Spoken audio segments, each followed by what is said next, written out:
Queridos amigos de Refugio Zabala, ya sabéis que tenéis aquí un refugio para tiempos convulsos en el que vais a encontrar a Dios, porque es el único protagonista y es el único sentido de este canal de YouTube, en el que ya somos casi 100.000 familiares del Refugio Zabala. Tenemos esta noche con nosotros a una persona excepcional, una gran persona, que es sacerdote de Cristo, y que se llama don Javier Baura, al que voy a dar ahora mismo la bienvenida al plató de Refugio Zabala. Muy buenas noches. Muy buenas noches, José María. Bueno, la verdad que es un verdadero placer y una gran providencia contar con usted aquí en el plató. Exacto. Nosotros nos conocimos hace muchos años. Por eso lo digo. Tú eras joven y yo también. Y llevábamos muchos más años sin vernos. Exacto, muchos. Hasta que la providencia nos año hizo pasado, reencontrarnos. En Sevilla nos vimos. Qué bueno. Sí, señor. Qué bueno. Pues yo tengo aquí, queridos amigos, son dos joyas de hemeroteca que nos ha traído don Javier con todo su cariño y que él guarda. Lo voy a mostrar a la cámara para que lo veáis con todo. Es un periódico que ya es muy difícil de encontrar, el Alcázar, ¿verdad? Pero que llegó a ser un periódico muy importante. En aquella época dirigido por José Luis Cebrián, uno de los grandes periodistas españoles del siglo XX. Y vemos aquí una portada que habla por sí sola, ¿no? El niño herido por el elefante fuera de peligro. Vemos aquí a un niño en la cama, sonriente, y podemos ver este otro recorte también que les voy a mostrar, donde vemos a este niño con gafas de sol. Curiosa fotografía, ¿verdad? Porque no creo que hiciese sol ahí, ¿no, don Javier? No cuento por qué tenía las gafas. Y es verdaderamente, este niño se ha convertido en sacerdote. No por azar, sino por providencia, ¿no? Providencia. Don Javier, cuéntenos. Yo cuento, o sea, hay gente que es famosa porque ha escrito libros, por lo que sea, y yo me conoce la gente por el del elefante. Pues me pasó, esto sucedió cuando yo tenía 8 años, era concreto el 23 de enero de 1964, ya muchos años. Pues el periódico está tan así. Entonces, nosotros una familia somos 6 hermanos, pero mis padrinos era un matrimonio argentino que no tenían hijos y tenían muy querido. Entonces se fueron a vivir, eran muy amigos de mis padres, fueron a vivir a Argentina y ese curso, pues vinieron a España. Entonces cuando estaban en Madrid, pues iban a recogerme todos los jueves, que es cuando había, en el colegio no había colegio los jueves por la tarde, yo tenía 8 años, y me iban por allá a comer y luego un plan. Entonces ese día me dijeron, bueno, era un día de enero, el 23 de enero, ¿qué quieres hacer esta tarde? Y yo, pues mira, no lo había pensado. Y lo que era propaganda, yo había visto que habían anunciado un circo muy bueno que se instaló en el Palacio de los Deportes, un circo alemán, que el número fuerte era que tenía 13 elefantes, o sea, un número para empezar. Y que se instaló el Palacio de los Deportes, que es un sitio muy grande. Y empezaba ese día la primera función. Yo dije, bueno, pues podríamos ir, hay un circo muy bueno, empieza hoy. Entonces mi padrino me dijo, hombre, me tenías que haberlo dicho antes, no haber entradas, tal. Entonces consiguió unas entradas de reventa. Y fuimos allí. Entonces, estaba muy cerca de la primera fila, pero la primera fila era una especie como de palcos o de departamentos para familias, de dos filas de sillas, que era lo que limitaba la pista que estaba ahí. Yo estaba detrás. Yo vi que unos señores, los que estaban delante, pues se fueron con otros amigos y dejaron eso libre. Yo dije, bueno, pues yo siempre me gusta ver las cosas de cerca. Me voy ahí, sí, a lo que quieras. Y me metí yo en primera fila, estaba estupendo viendo. Y mis hermanos no fueron al circo. Total que empieza el número de los elefantes. Y al principio me daba un poco, bueno, porque pasaban a 20 centímetros míos, o sea, muy cerquita. Los elefantes, tal, pero en el circo hay riesgo y nunca pasa nada, hasta que a veces pasa, ¿no? Entonces, cuando yo estaba acabando el número de los elefantes, estaban haciendo lo que llaman el carrusel, que es que los elefantes iban formando como una cadena que con la trompa agarraban el rabo del elefante que tenían delante, así como saltando. Entonces yo estaba distraído, pues no, entonces oigo que me llaman mis padres, Javier, un grito, y eso fue mi mayor susto, porque me volví y vi a mis padrinos y a todo el público y con una cara de miedo, de horror. Entonces, aquí es que pasa algo. Cuando pasa algo, yo cuando me di la vuelta, ya vi que un elefante pues se me caía encima, o sea, no pude salir corriendo porque ya estaba cayéndose encima de mí. Entonces, milagroso es que si me cayó de lleno, o sea, no es que me quedé sepultado debajo de la panza del elefante, no no podía ni respirar ni nada. Bueno, el elefante, hay que decir, tampoco eso, era de los medianos, que dijeron que pesaba 1,5 toneladas por ahí, pero que es mucho. También, los grandes pesan 3 o 4 toneladas, más todavía. Este se cayó y me sepultó. Entonces, ¿qué es lo que pasó? Según contaron los del circo, que otro elefante, por celos, empujó a este, y este perdió el equilibrio, tropezó con lo que separaba el piso y se cayó de lado. Los otros elefantes se asustaron, entonces el domador, que era el propio Althoff, el director del circo, pues fue corriendo a sacarlos rápido para que una estampida de 12 elefantes hubiera sido, y no pasó nada más, ¿no? Pero ese estaba caído. Entonces yo lo que no sé es cuánto tiempo estuve debajo del elefante, para segundo. Entonces, claro, no podía ni respirar, una presión tremenda estaba acá. Entonces, pero usted no perdió el conocimiento. En ese momento no, luego sí, ahora lo cuento. Porque ese momento el elefante lo levantaron, yo digo en broma, yo he experimentado lo que es quitarme un peso de encima, pero se le volvió a caer. Entonces la segunda vez, me cayó por segunda vez, y yo entonces ahí ya luché menos porque ya mi día era un segundo. Entonces lo que hicieron es que por segunda vez lo levantaron. Es que un elefante cuando se cae de lado, él mismo no se puede levantar.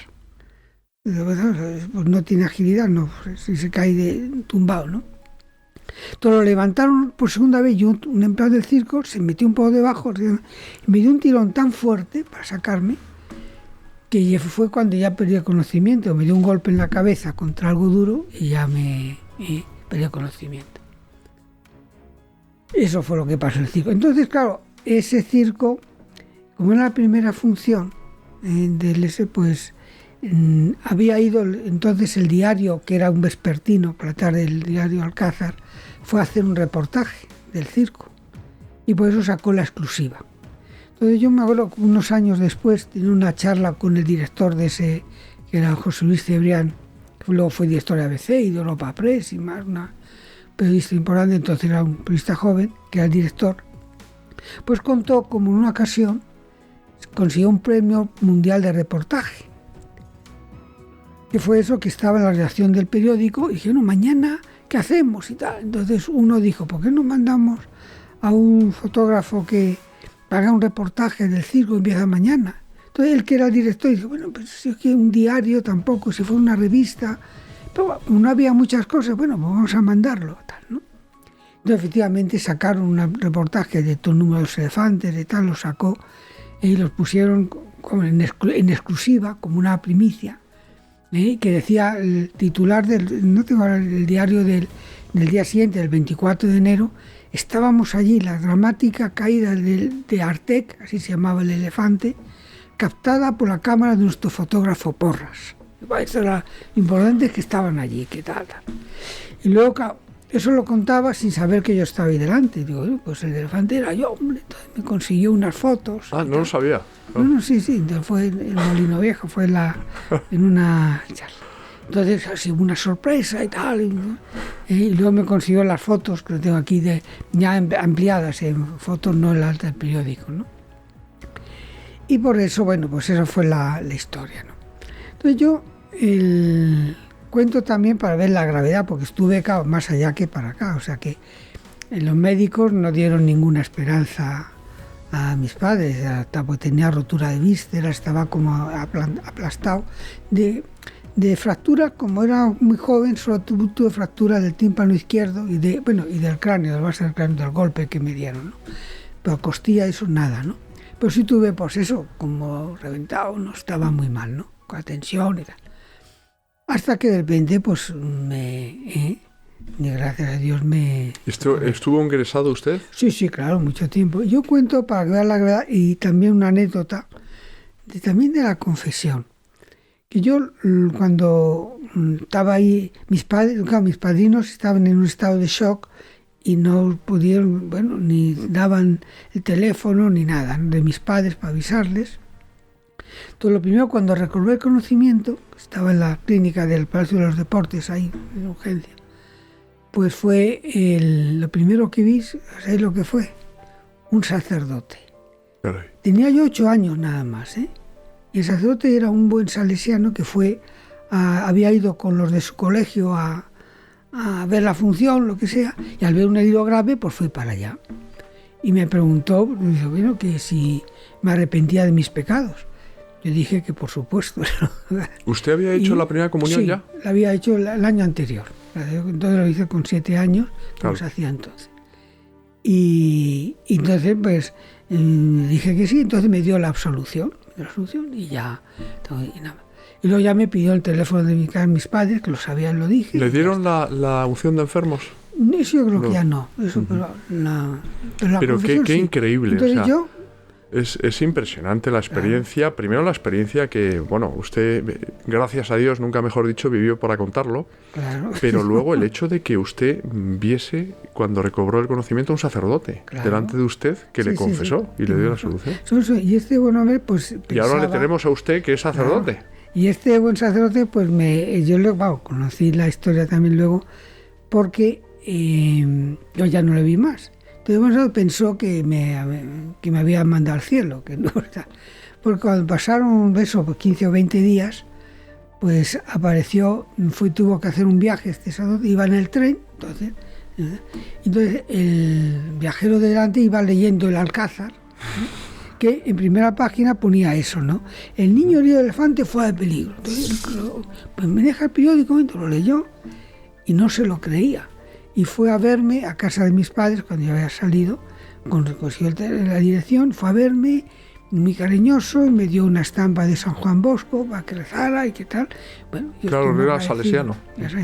Y yo por eso que era salesiano, un hombre muy, muy bueno. Yo estoy muy agradecido a él que me ayudase y todo, ¿no? Pero digo también este testimonio que yo tenía 8 años y me acuerdo que no me asusté nada de ver un sacerdote. Me dio mucha tranquilidad, me dio la solución, pues tan contento, una alegría, como ahora muchas veces piensan que cuando está muriéndose, que no vaya al cura, que se va a asustar, que cuando pierda el conocimiento, y es un error. Total. Porque hay que ayudar a la gente, que conforta mucho, y un sacerdote es una ayuda del Señor y da mucha paz en esos momentos y en todo. Por supuesto. 8 años. Por supuesto, está muy bien traído esto, don Javier, a la actualidad, ¿verdad? Cómo a través de los sucesos uno saca sus enseñanzas. Y una de ellas es esta, precisamente. Exacto. Los sacerdotes no dan miedo, sino que dan paz y esperanza, ¿no? Claro, sí. Porque están en nombre de Cristo. Exacto, sí, efectivamente. Que es impresionante. Pero además, fíjese usted que de este gran scoop informativo tuvo noticia un santo. Así también, exacto. ¿Cómo fue esto? Eso de San José María. Pues yo... San José María, escribá de Balaguer. San José María Escrivá de Balaguer, que... Fundador del Opus Dei. Fundador del Opus Dei, que fue canonizado por San Juan Pablo II el 6 de octubre del 2002. Y se fue al cielo el 26 de junio de 1975. Nos dice en una de sus meditaciones: tener la cruz es identificarse con Cristo, es ser Cristo y por eso ser hijo de Dios. La cruz es una cosa maravillosa, es el trono de Cristo, es la seguridad de estar con Él. Entonces, en el año 72, San José María vino a hacer un viaje de catequesis, entonces momentos convulsos de la Iglesia para dar buena doctrina. Estuvo 2 meses que recorrió toda la península ibérica. Empezó por Bilbao y Pamplona, Luego vino a Madrid y luego estuvo... De Madrid se fue a Portugal, a Lisboa, luego fue a Jerez de las Fronteras, Sevilla, en casa de retiro se llama Pozalbero.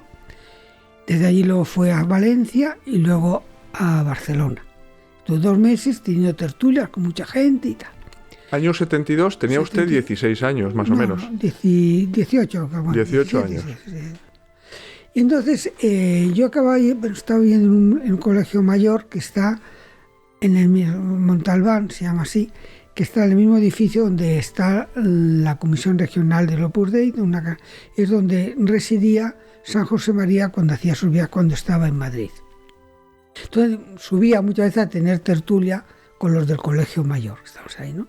En una ocasión, pues, claro, yo quería contar lo del elefante y se lo dije, me acuerdo de su cara, porque San José María, un hombre, se pasaba muy bien con él, tenía mucha chispa, era muy alegre y muy humano, muy cercano, ¿no? Entonces le llamamos padre, los Opus Dei se llamaba, llamamos padre. Entonces yo le dije, estaba sentado, me dijo, no, cuéntale lo del elefante. Y bueno, me dijo un sacerdote. Y le dije, bueno, yo le dije así, padre, ¿a qué no sabe usted que a mí se me cayó un elefante encima? Entonces me miró y yo, no, hijo mío, no sabía nada. Y le conté rápido, entonces le enseñé unas fotos y tal, y luego siempre que me veía me... ¿Este artículo de Alcázar?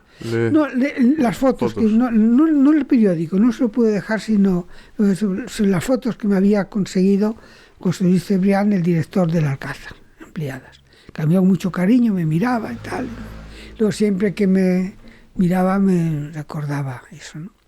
Entonces, de San José María, claro, entonces ya tenía conciencia que estaba tratando con un santo en vida. Luego, ¿era usted consciente de eso? Sí, totalmente. ¿Por qué? No había ninguna duda. Porque uno ve que te llevaba a Dios. Se acercaba, primero yo había leído un libro que me hizo mucho bien, que sigue teniendo mucha actualidad, que es el libro de Camino. Bueno, Camino, millones de ejemplares vendidos. Millones de ejemplares, ¿no? Vendidos en todos los idiomas y hecho mucho de tal. Y bueno, ver su predicación y sus cosas estando cerca de él, y luego también lo que Dios hizo a través de él, la obra del Opus Dei.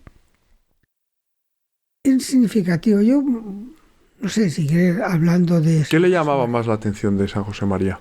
Pues, por un lado, pues eso, su cercanía, y que era como un padre para nosotros. Lo digo, esto le pregunto, y ahora le dejo hablar, don Javier. Lo digo porque hay que romper esta falsa leyenda de que San José María era una persona distante, antipática incluso, altanera. Es decir, usted que tuvo oportunidad de conocerle a él en persona, háblenos de él. Sí, el hombre te daba una confianza, estabas con él, vamos, para contarle las cosas más íntimas, más cosas, era muy cercano y muy humano, y también y te llevaba mucho al Señor. Lo mejor ahora mismo es muy fácil. Ahora yo lo he pensado muchas veces, si tuviéramos la oportunidad de tener películas, pues no sé, de Santa Teresa de Jesús o de cuánto ayudaríamos, ¿no? Pero ahora, claro, San José María, pues él era muy humilde y no quería que le grabasen en películas, porque no tenía cosa. Pero hay una película de una homilía que pronunció un acto público en la Universidad de Navarra en el año 68, hay unas imágenes de ese encuentro, pero poco más. Entonces, en ese recorrido, en el año 72, cuando ya había posibilidad de poder grabar, cuando tenía esas tertulias con miles de personas, pues se pensó, bueno, esto habría bueno documentarlo y tener películas de eso. Claro.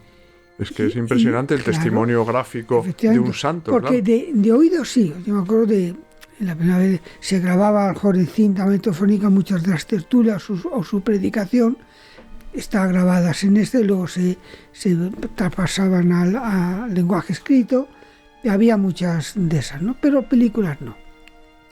Entonces, un momento hubo un forcejeo ahí entre el sucesor de San José María, que es ahora el beato Álvaro del Portillo, que era el que estaba al lado se llamaba así, secretario general del Opus Dei, y era el que estaba todo el rato al lado suyo. Y aparece siempre en las tertulias, ¿verdad? Siempre, grabadas a su y lado. era lo que se llama su custodio, uno de los que le ayudaban, y era también su confesor, cuando don Álvaro Portillo. Y entonces le dijo un razonamiento que pues mire, los que vengan después de 2 años, cuando vean estas tertulias, que hemos tenido esas tertulias, y que los que estábamos entonces no quisimos grabarle en película, pues nos van a llamar la atención y van a decir 2 cosas: o que éramos tontos, y usted ha dicho que no tiene hijos tontos, o que no le queríamos, y que tampoco eso es cierto, porque le queremos mucho. Entonces ya puse un texto suyo, bueno, haz lo que queráis. Entonces ya se dejó grabar, ¿no?, esas películas. Digo esto porque ahora mismo en YouTube o en la página web del Opus Dei o la página de San José María. ¿Cuál es la página web del Opus Dei? Pues opusdei.org. Así de claro. O .es, eso es, uno pone Opus Dei y enseguida. .org. Y ahí entra de todos los países, de todas las cosas. Y ahí hay un link pues de San José María, y ahí se puede ver montones de vídeos muy de esas tertulias donde habla de todo. Habla de todo y no puede elegir de lo que quiera, y puede ver su simpatía y cómo contestaba y cómo hablaba y cómo se manejaba con la gente directamente, y cada uno juzga. Y que no tenía pelos en la lengua. Exacto, también, exacto, hablaba de todo. Ni respetos humanos, ni nada, ¿no? Defendía pues a Cristo, ¿no? Que exacto, es la verdad. Nombre de Dios, exacto. Así es. Entonces, yo de San José María podía contar como tantas cosas.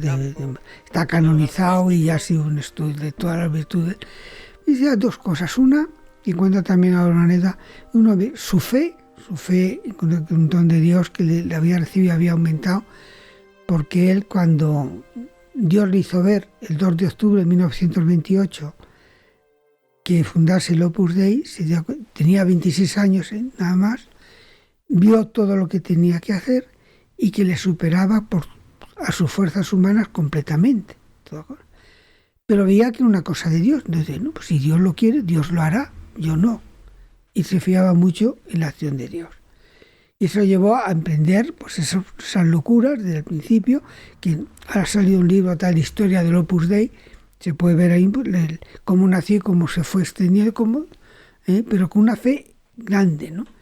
Y para eso, como una cosa sobrenatural, pues y su humildad, que él no podía nada, se fió mucho en la eficacia de la oración y del sacrificio. Digo esto, por ejemplo, en el año 74, que también pude ver a San José María en el mes de mayo, que estuve en Madrid 2 semanas antes de emprender un viaje de catequesis por América, que fue la segunda vez, en el año 70 fue a rezar a la Virgen de Guadalupe a México, pero no había ido más veces a América. Muchos seguidores tenemos mexicanos en el canal. Exacto, pues ahí fue en el año 70, a rezar a la Virgen de Guadalupe por la Iglesia y por el Opus Dei, a dejar todas las preocupaciones en manos de la Virgen. Hizo una novena, 9 días completos, yendo a rezar, entonces estaban las 3 partes del rosario completas ante la Virgen, y con una especie de tertulia, de charla con la Virgen de Guadalupe. Tenía mucha devoción y fue para allá solo para esto. Y en el año 74 pues fue a hacer también otra catequesis, por eso empezó por Brasil, o fue a Argentina, a Chile, Perú, Ecuador, más sitios de ahí.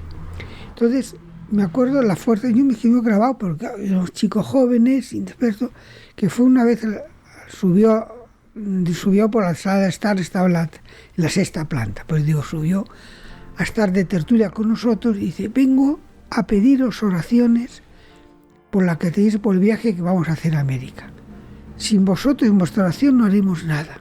Claro, yo me quedaba, que éramos chicos, cómo confiaba en nuestra oración, cómo porfiaba oraciones por los frutos, que hubo tantísimos, hubo toda la gente rezando por ese viaje, y efectivamente se ve que hubo muchas conversiones, muchas confesiones, supuso un impulso apostólico muy grande para todas esas regiones, para la labor del Opus Dei en esos países, que a veces en algunos países acababa de comenzar, otros ya estaban más desarrollados, en Argentina, Brasil, Pero en fin, Ecuador lleva menos tiempo, supuso un gran esfuerzo, ¿no? Digo esto también porque es lo mismo que hizo desde el comienzo del Opus Dei.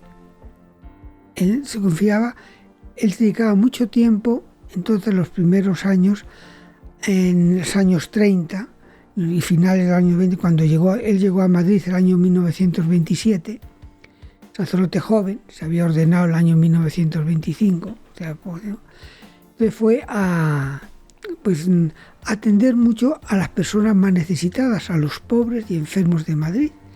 Iba a las periferias entonces, ¿no? Pues allí andaba de acá para allá, iba a visitar a los hospitales entonces que estaban los enfermos pues mal atendidos, y pasaba muchas horas sin miedo, atendiendo, por ejemplo, iba al Hospital del Rey donde estaban los tuberculosos y cómo se acercaba a ellos a confesarles, a atenderles, y cuando llegaba todos los enfermos le quería mucho, y no cesaba a todos porque ya que de pedirles oraciones por una intención suya. Entonces el Opus Dei no era nada, no existía, pero para hacer la obra de Dios.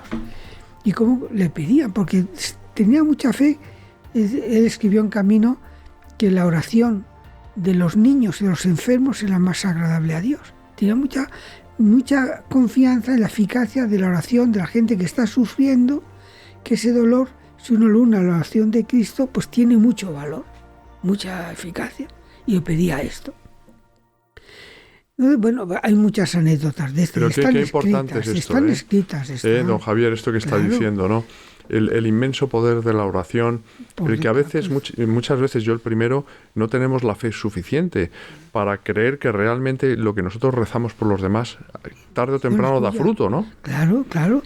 Y si va esa oración unida al sacrificio, mucho más. Y ese dolor, gente está sufriendo horrores, que entonces no había la medicina que hay ahora, ni los tranquilizantes, ni los...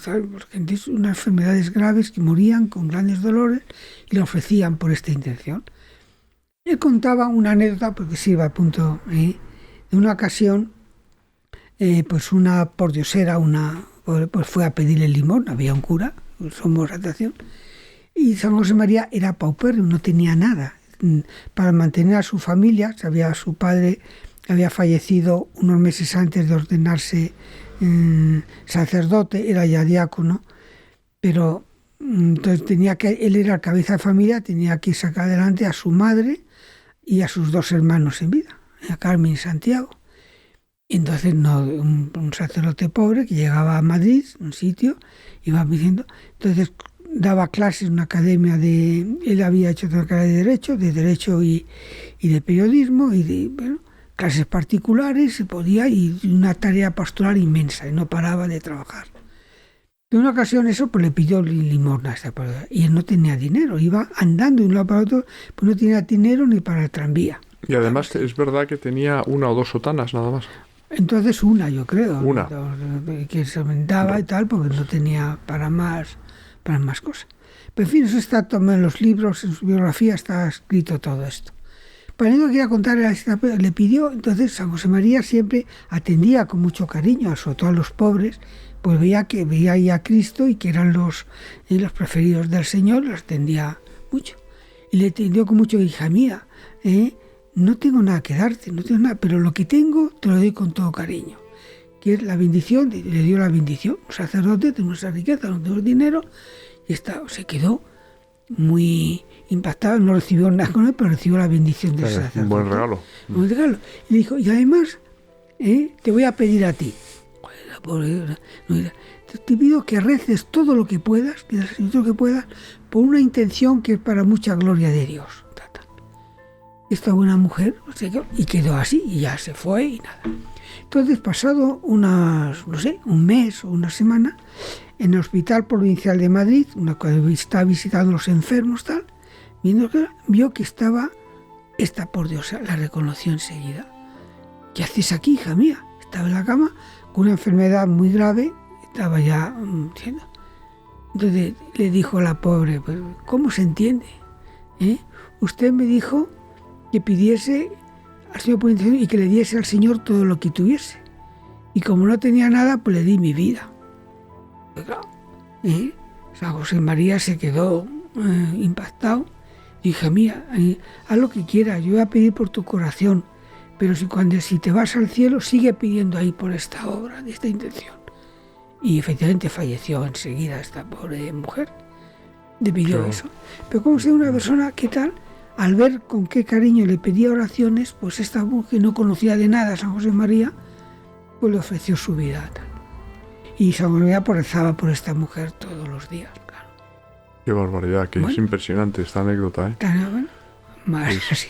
Es absolutamente impresionante. Claro. A mí hay una anécdota que me ha marcado mucho de San José María, que es el testimonio que dio en su día el obispo de Tui ante una hipotética beatificación. Ya se veía que barruntaba, que iba a subir a los altares, ¿no? Ese testimonio, ¿usted lo puede contar? Porque a mí es que me parece escalofriante y al mismo tiempo refleja cómo era San José María. Cuando a través de una persona que él conocía, del obispo de Tui, él se vio en la obligación de pedirle un informe denigratorio contra San José María, que estaba en un ministerio en aquel momento. Él leyó previamente ese informe, donde decían barbaridades de San José María, ¿no? Pero se creyó en la obligación de dárselo a leer a San José María, y se lo entregó. Y estuvo delante de él mientras San José María estaba leyéndolo. Y sin inmutarse, impasible en el ademán, San José María iba pasando las páginas de ese informe hasta que al obispo de Tui, futuro obispo de Tui, se le saltaron las lágrimas, porque él sabía perfectamente lo que ponía en ese informe.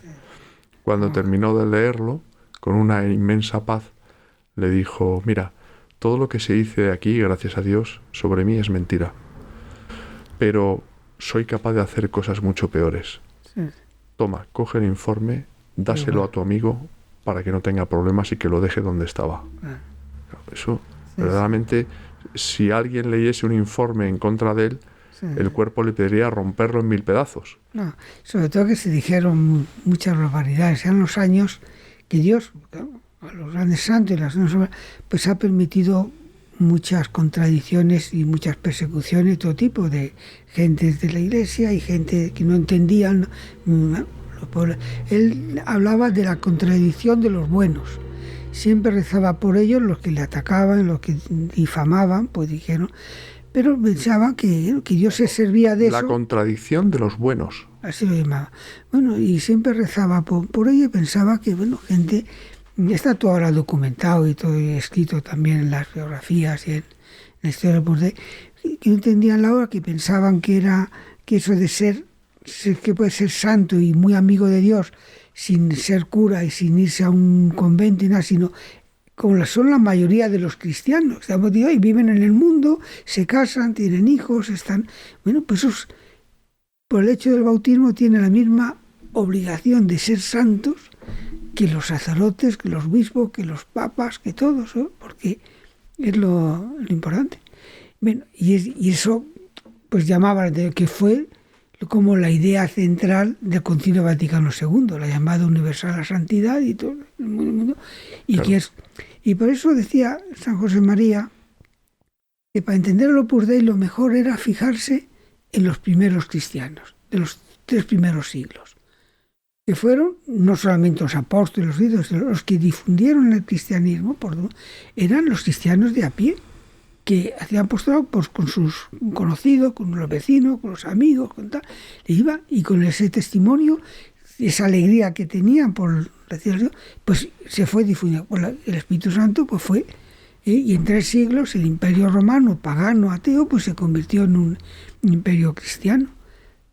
Esto, pues eso es la fuerza. Y eso es lo que ahora en el siglo XX y el siglo XXI, pues también yo quiero recordar con el Opus Dei, pues entre más cosas, claro, y ahora se habla mucho del gran papel, la importancia de los laicos en la Iglesia. Pues claro, pues son la mayoría, claro, efectivamente, son los que tienen que... Así es. ¿Tuvo oportunidad San José María de conocer a otro santo, a Juan Pablo II?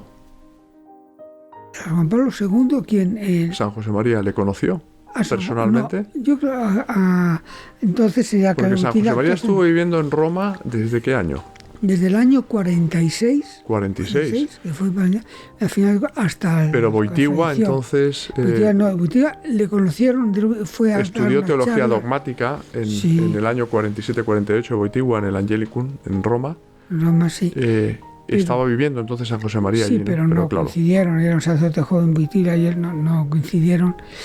Sí que conoció el Opus Dei San Juan Pablo II, antes fue a dar una charla en un centro para sacerdotes, cuando todavía vivía San José María, pero directamente a San José María no.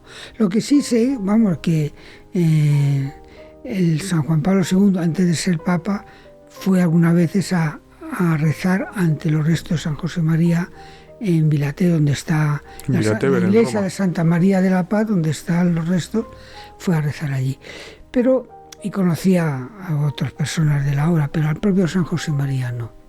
Fue a rezar allí. Es impresionante porque todavía no había sido ni siquiera beatificado. Claro. Le beatificó luego, San Juan Pablo II. Eso era una señal muy significativa. Sí, claro, lo que tenía fue a la crista, claro, porque... El convencimiento de que era un santo, vamos. Sí, porque entonces el sucesor, don Beato Álvarez del Portillo, pues también procuraba para dar a conocer el Opus Dei y tal, pues invitaba a muchos de todos los países a vosotros para explicarles lo que era el Opus Dei. Tiene una relación, les invitaba a veces o a comer o a cenar o a tener una charla sin más, y entonces les llevaba a rezar a donde estaba enterrado y rezó con mucha devoción ahí. Lo que está usted contando es muy, muy importante, don Javier, porque me está recordando también a otra anécdota. Es decir, Juan Pablo II fue a rezar ante los restos de San José María en Vilatevere, sin estar beatificado, y fue a rezar ante los restos del Padre Pío sin estar tampoco beatificado, en San Giovanni Rotondo. Claro. Convencido de que los dos eran dos santos, a quienes, por cierto, canonizó el mismo año. Exacto. Fíjate. En el año 2002. 2002, exacto, sí. Es verdaderamente increíble, ¿no? Cómo hay esa complicidad, ¿no? De esos grandes santos del siglo XX. Devoción, exacto. Él conocía los más claros San Juan Pablo II, porque claro, estamos hablando de los años 70, que el Opus Dei no estaba en Polonia. Polonia estaba bajo el telón de acero, al otro lado, y no se podía. Empezó la labor de lo que en Polonia empezó o en el año 89 o en el 90, cuando se derribó el muro de Berlín, claro. Y ya había libertad y se podía atender eso. Había polacos, conocían la obra, los escritos ya estaba traducido camino al polaco, y ya mucha gente conocía la obra, ¿no? Pero entonces el Carlos Tira pues tampoco tenía, como era pues eso, obispo de Cracovia, ¿no? Y que no tenía más... Que fue al Concilio Vaticano II. También, allí conocería a algún sacerdote, algunos, pero vamos, poco, pero fue después, ¿no? Cuando más. Luego cuando fue elegido Papa, pues ya conocía más a don Álvaro del Portillo. ¿Quiénes eran los referentes de San José María en la santidad? Los santos a los que él tenía más devoción. No sé, en especial, ¿alguno en especial? No sé, un especial no lo sé, porque él tampoco más quería, tenía mucha devoción, por ejemplo, a la Divina Misericordia también. Bueno, es que esas son palabras mayores. Claro. Tenía mucha devoción, pero son cosas, él era muy, ¿cómo lo digo? Que no quería imponer sus devociones particulares a los demás. Quería transmitirnos íntegramente el espíritu del Opus Dei que Dios le había ilustrado y solamente ese carisma y no nada más. Y entonces, sin él añadir nada suyo personal. Tenía esa responsabilidad, un encargo de Dios. El Opus Dei es enteramente, de ahí el nombre. Cuando un sacerdote le preguntó, entonces no tenía nombre, ¿cómo va esa obra de Dios? Se le entendió, es un buen nombre, es una obra de Dios, no mía, es todo de Dios.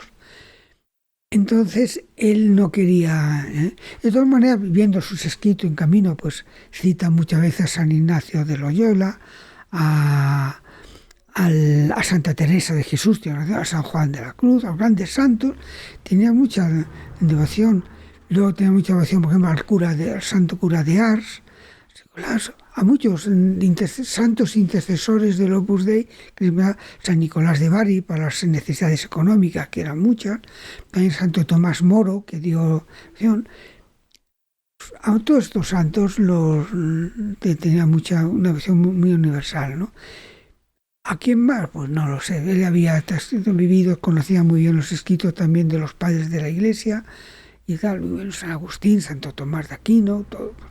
Y ahora él es un gran santo, claro, que es un gran intercesor para los tiempos de hoy. Por supuesto, hay mucho, la cantidad de favores, y antes de ser beatificado y canonizado, pues eso se pudo hacer.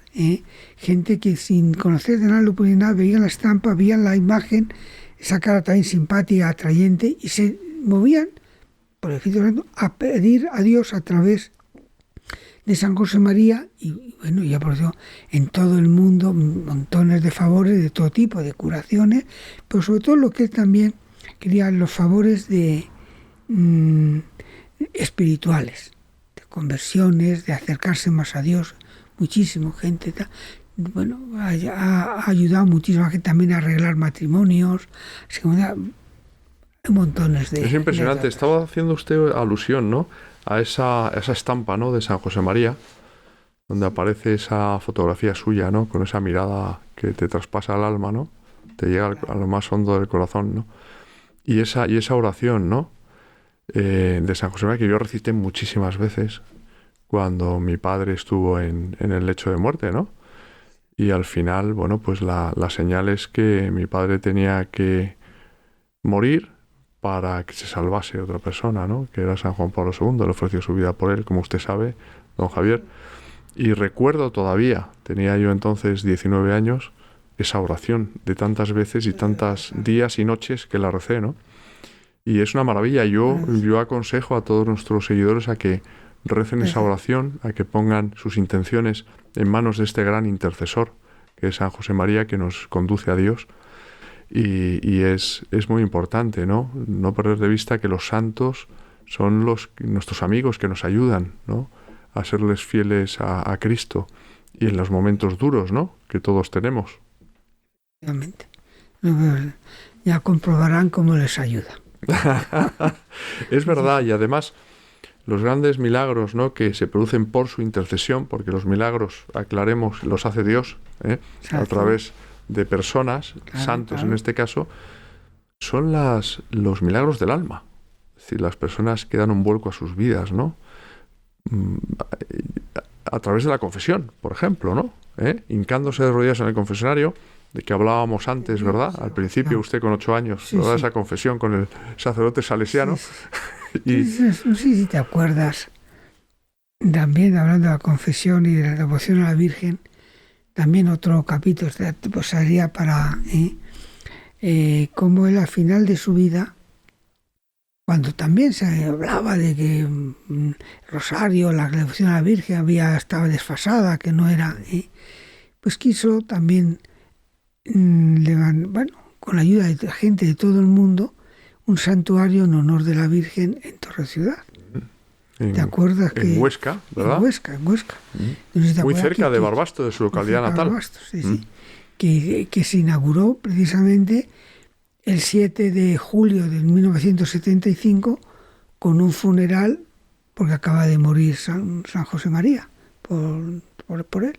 Un lugar maravilloso para ir de peregrinación.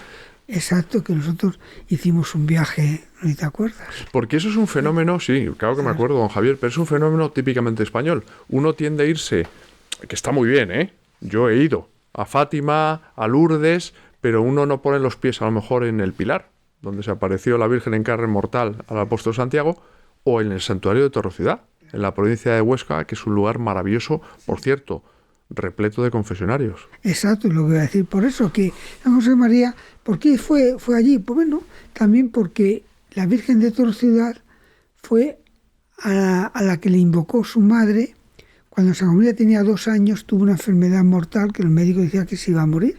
Entonces había una mortalidad infantil, era muy extendida, si tenía una enfermedad tal. El médico le dijo a los padres que de esa noche no pasaría. Entonces su madre le ofreció a la Virgen de Torre Ciudad al niño para que le curase. Y efectivamente, la noche, cuando al día siguiente el médico fue a preguntar al padre San José María, se llamaba Pepe, ¿a qué hora ha muerto tu hijo? Dijo, pues no solamente no ha muerto, sino que está dando saltos en la cuna, tal.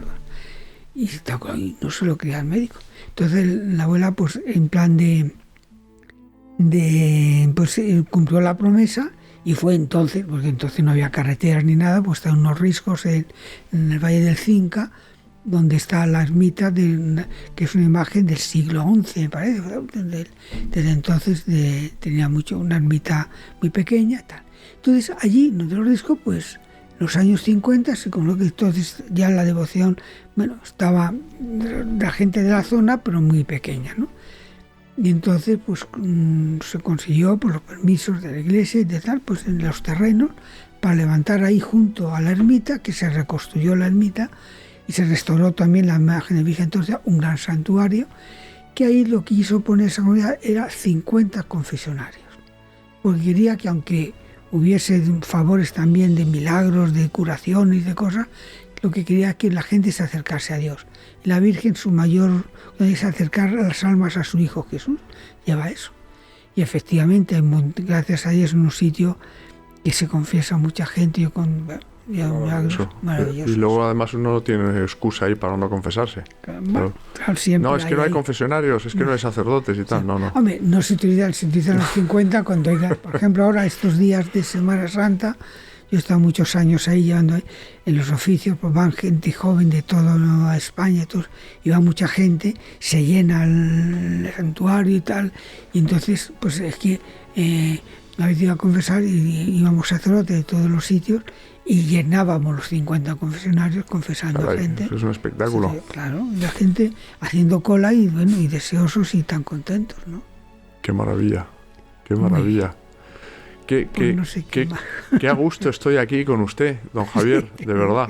Sobre todo hablando de quienes estamos hablando, claro. que falta hace, ¿no? En estos tiempos, en una sociedad además donde se ha renegado de Cristo, no hablo yo de España, hablo en la sociedad a nivel mundial, donde no se concede ningún valor o cada vez menos valor a la familia, donde los valores brillan por su ausencia, donde en definitiva, si todos intentáramos estar cerca de Dios, podríamos incluso vivir algo parecido al cielo en la tierra, ¿no?